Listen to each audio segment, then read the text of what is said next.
Hi there, Zach with ProPowerProductsUSA.com. I'd like to show you this hot water pressure washer today. This is a D-H4040HC. You can find it on our website, ProPowerProductsUSA.com. Let me just give you some of the features and talk a little bit about hot water pressure washing. This looks like a large pressure washer, and it is. It's on a cart. Now, for anybody that's used to a cold water unit, here's what's different with hot water.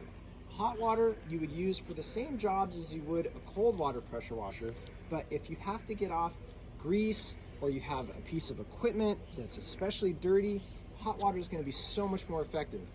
This machine is almost like a steam cleaner because you can get the water temperature up over 200 degrees. So you can see in a commercial application or where you need to get something done quickly and as clean as possible, hot water is going to be the way to go. Here's just a couple of the neat features on this unit. It's all made in the USA. It comes with a non-marking hose that's 50 feet of hose. This is a stainless steel wrap around the burner. These coils inside the burner are Farley's coils. They're made in Arkansas.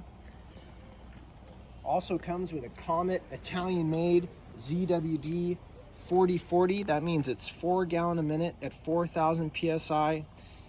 It has an external unloader as well. It has a thermal relief valve. It has a pressure relief valve included.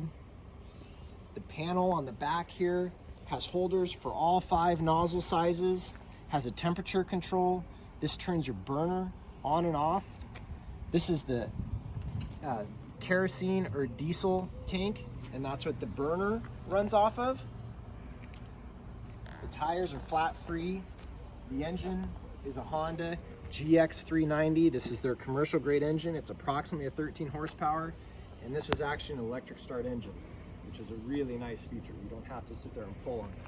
So when you run this machine, you have your inlet from your garden hose coming into the pump here. Your hose for the pressure washer wand plugs into the top end of the burner right there. Then you fire it up.